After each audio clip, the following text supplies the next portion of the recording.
ikaw ang mamanahan mo na.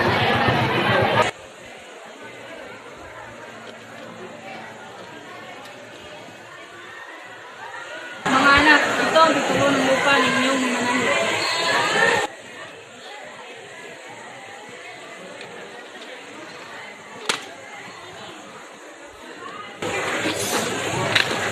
Salamat po.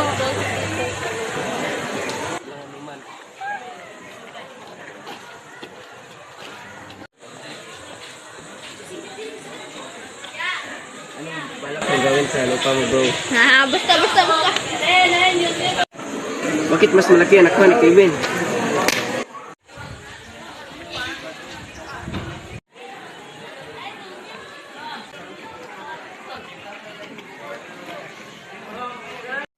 May dalawang uri ng masithing damdamin. Isang uri nito ay ang consequent o damdaming na uhuhuli. Ito ay damdaming sinadyang napukaw at inalagaan, kaya ang kilos ay sinadya, niloob at may pagkukusa.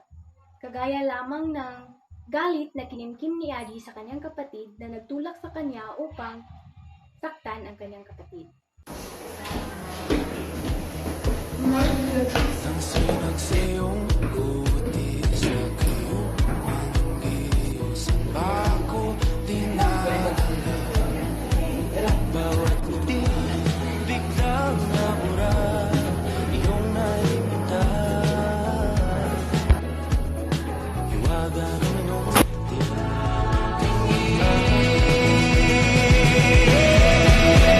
Di pinapansin, ingay sa tabi, magulong kapaligiran, sa'yo lang ang tingin.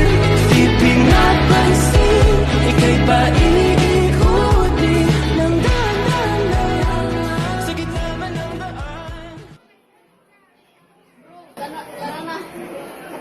Sa dalawang uri ng masidhing damdamin ay ang antecedent o damdamin ng una.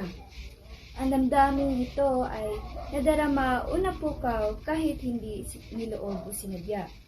Ito ay umiiral bago pa man gawin ang isang kilos.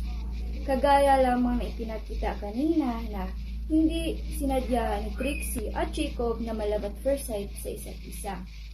Maaaring maging nahuhuli o consequent ang damdamin na una o antecedent kapag ito ay aalagaan at ipagpatuloy na manatili.